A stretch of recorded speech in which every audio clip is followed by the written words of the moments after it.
السلام علیکم ورحمۃ اللہ وبرکاتہ۔ بسم اللہ الرحمن الرحیم۔ آج ہمارے سبق کا موضوع ہے سورہ اخلاص۔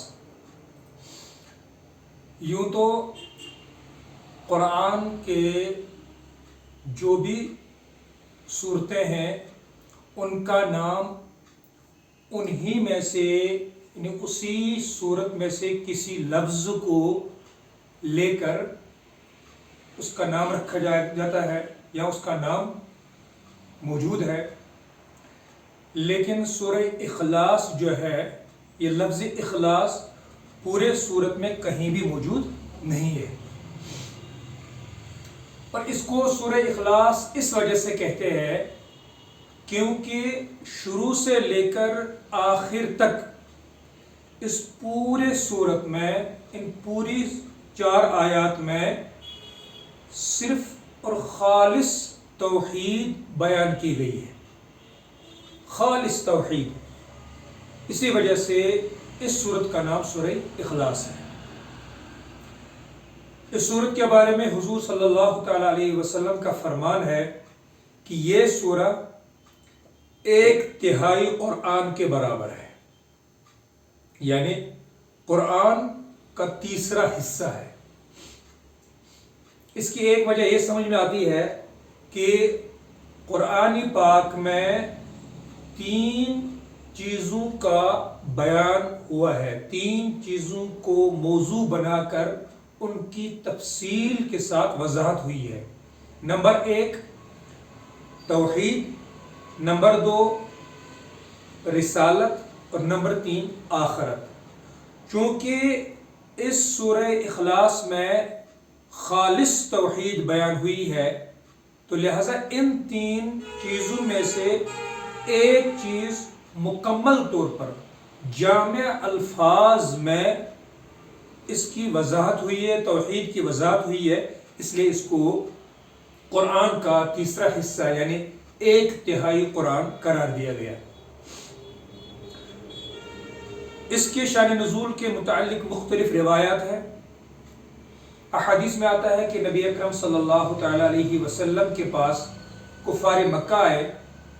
جب آپ صلی اللہ علیہ وسلم نے ان کو ایک اللہ کی طرف بلایا تو انہوں نے آپ صلی اللہ علیہ وسلم سے عرض کیا کہ آپ جس خدا کی طرف ہمیں بلاتے ہیں اس کا حسب نسب کیا ہے، وہ کہاں سے آیا ہے، اس کا ذرا تعارف دے دیجیے۔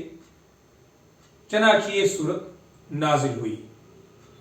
پھر آپ جب مکہ مدینہ تشریف لے گئے تو بعض روایت میں آتا ہے کہ وہاں جو یہودی آباد تھے انہوں نے آپ صلی اللہ تعالی علیہ وسلم سے اللہ کے حسب نسب اور اس کے تعارف میں پوچھا کہ جس اللہ کو آپ نے نبی بنا کر بھیجا ہے اور جس اللہ کی آپ ہمیں دعوت دیتے ہیں اس کا حسب نسب کیا ہے، چونکہ عیسائیوں کا عقیدہ ہے کہ اللہ کا بیٹا ہے، اور اسی طریقے سے یہودیوں کا بھی ایک عقیدہ ہے کہ حضرت عزیر علیہ السلام اللہ کے بیٹے ہیں۔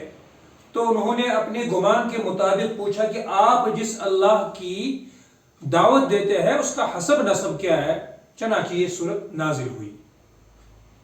بہرحال ان مختلف روایات میں کوئی تنازع یا کوئی تضاد نہیں ہے۔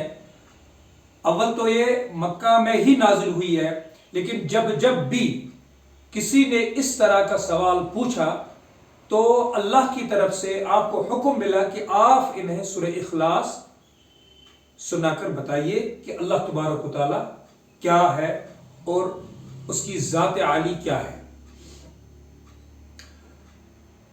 تو اللہ تبارک و تعالی نے اس پوری صورت میں اپنا تعارف دیا ہے۔ اعوذ باللہ من الشیطان الرجیم، بسم اللہ الرحمن الرحیم، قل هو اللہ احد۔ آپ کہہ دیجئے کہ وہ ذات جس کے بارے میں آپ پوچھتے ہیں احد، وہ ہر اعتبار سے ایک ہے، قدرت میں، طاقت میں، ہر اعتبار سے ذات و صفات میں وہ ایک ہے۔ یہ آیت ان لوگوں کی تردید میں ہے جو بہت سارے خداؤں کو مانتے ہیں. تو اللہ تبارک و تعالیٰ نے کہا کہ اللہ ہر اعتبار سے ایک ہے، ذات میں بھی اور صفات میں بھی. اللہ الصمد، واللہ صمد ہے. صمد کا ترجمہ اردو میں بے نیاز سے کیا جاتا ہے، حالانکہ بے نیاز جو ہے یہ صمد کا آدھا ترجمہ ہے. صمد کا مطلب ہے کہ وہ کسی کا محتاج نہیں ہے، ساری مخلوق اس کی محتاج ہے. یہ صمد کا ترجمہ ہے. ہم صمد کا ترجمہ بے نیاز کرتے ہیں، اس میں یہ تو آتا ہے کہ وہ کسی کا محتاج نہیں ہے، لیکن یہ چیز میں نہیں آتی ہے کہ ساری مخلوق اس کے محتاج ہے. تو اللہ کی ذات جو ہے وہ کسی کی محتاج نہیں ہے، لیکن ساری مخلوق قدم قدم پر، سانس سانس کے لیے اس کی محتاج ہے. اللہ الصمد. یہ ان لوگوں کی تردید ہے جو اللہ تبارک و تعالیٰ کے سوا اوروں کو بھی اپنا مشکل کشا اور حاجت روا مانتے ہیں. اللہ تبارک و تعالیٰ نے اس کی تردید کر دی کہ حاجت روا اور مشکل کشا جو ہے وہ صرف اور صرف اللہ کی ذات ہے، کیونکہ اللہ کے سوا ساری مخلوق اللہ کی محتاج ہے.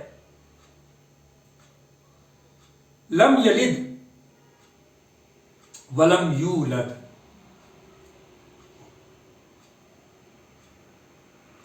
نہ اس نے جنا، لم یلد یعنی اس کی کوئی اولاد نہیں ہے، ولم یولد اور نہ وہ کسی سے جنا گیا، یعنی نہ وہ کسی کی اولاد ہے. یہ ان لوگوں کی تردید ہے جن لوگوں کا عقیدہ ہے عیسیٰ اور جو عیسیٰ علیہ السلام کو اپنا بیٹا مانتے ہیں، وہ عیسیٰ علیہ السلام کو اللہ کا بیٹا نعوذ باللہ مانتے ہیں، اور اسی طریقے سے حضرت عزیر علیہ السلام کو اللہ کا بیٹا قرار دیتے ہیں. ان کے لیے رد کیا گیا ہے اس میں کہ اللہ تبارک و تعالیٰ کی ذات ایسی ذات ہے کہ نہ اس کی کوئی اولاد ہے اور نہ وہ کسی کی اولاد ہے. لم یلد ولم یولد. اللہ تبارک و تعالیٰ نے ان کے اس عقیدے کی تردید قرآن پاک کی دوسری آیت میں بھی فرما دی ہے. وقالت اليہود عزیر ابن اللہ وقالت النصارى مسیح ابن اللہ، کہ یہ لوگ جو ہے عیسیٰ کو اللہ کا بیٹا مانتے ہیں اور یہ لوگ حضرت عزیر علیہ السلام کو اللہ کا بیٹا مانتے ہیں، اور یہ دونوں کی دونوں چیزیں جو ہے یہ اللہ تبارک و تعالیٰ نے ان کی تردید کر دی. ذالک قولہم بافواہہم، یہ صرف ان کی اپنی من گھڑت باتیں ہیں جو اپنے منہ سے وہ کرتے پھرتے ہیں. تو اللہ تبارک و تعالیٰ نے فرمایا لم یلد، اللہ تبارک و تعالیٰ نے اللہ کی کوئی اولاد نہیں ہے. حضرت عیسائیوں کا عقیدہ ہے کہ حضرت عیسیٰ علیہ السلام اللہ کے بیٹے ہیں، اور یہودیوں کا عقیدہ ہے کہ حضرت عزیر علیہ السلام اللہ کے بیٹے ہیں. اور کفار اور بعض لوگوں کا عقیدہ تھا کہ ملائکہ جو ہے وہ اللہ کی بیٹیاں ہیں. تو اللہ تبارک و تعالیٰ نے اس آیت میں ان سب کی تردید کر دی کہ جو خدا ہے وہ نہ کسی کی اولاد ہے اور نہ اس کی کوئی اولاد ہے. لم یلد ولم یولد ولم یکن لہ کفوا احد، اور نہ ہی اس کے کوئی برابری اور ہمسری میں ہے، یعنی نہ اس جیسا کوئی ہے، نہ ذات میں نہ صفات میں، نہ اس کا کوئی ہمسر ہے، نہ اس کے برابر کوئی ہے، نہ ذات میں نہ صفات میں. یہ ان لوگوں کی تردید ہے جو یہ تو مانتے ہیں کہ خدا ایک ہے، لیکن اللہ تبارک و تعالیٰ کی صفات میں وہ اوروں کو بھی شریک کرتے ہیں. مثلا مجوسیوں کا عقیدہ ہے کہ اللہ تو ایک ہے، لیکن نور اور روشنی کا خدا ایک ہے، اندھیرے اور ظلمت کا خدا ایک ہے.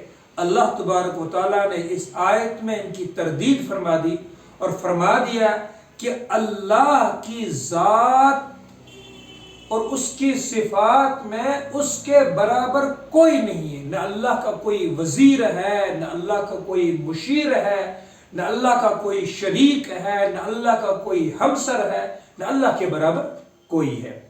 تو یہ سورت جو ہے یہ خالص توحید پر مبنی ہے، اور اس میں جامع اور مختصر الفاظ میں توحید بیان ہوئی ہے اور خالص توحید بیان ہوئی ہے. اور اس میں اللہ تبارک و تعالیٰ نے تمام شرک کے جو راستے تھے ان کو جو ہے وہ ختم کر دیا ہے، نیست و نابود کر دیا، ان کی بنیاد مٹا دی ہے کہ اللہ تبارک و تعالیٰ کے نہ ذات میں کوئی شریک ہے، نہ صفات میں کوئی شریک ہے، وہ ہر اعتبار سے ایک ہے، اور ساری دنیا اور تمام مخلوق جو ہے اس کی محتاج ہے. اور اللہ تبارک و تعالیٰ کسی میں بھی، نہ ذات میں، نہ صفات میں، نہ قدرت میں، کسی میں بھی کسی کا محتاج نہیں ہے. یہ اس سورت کا خلاصہ اور اس کا مضمون ہے. السلام علیکم ورحمۃ اللہ وبرکاتہ.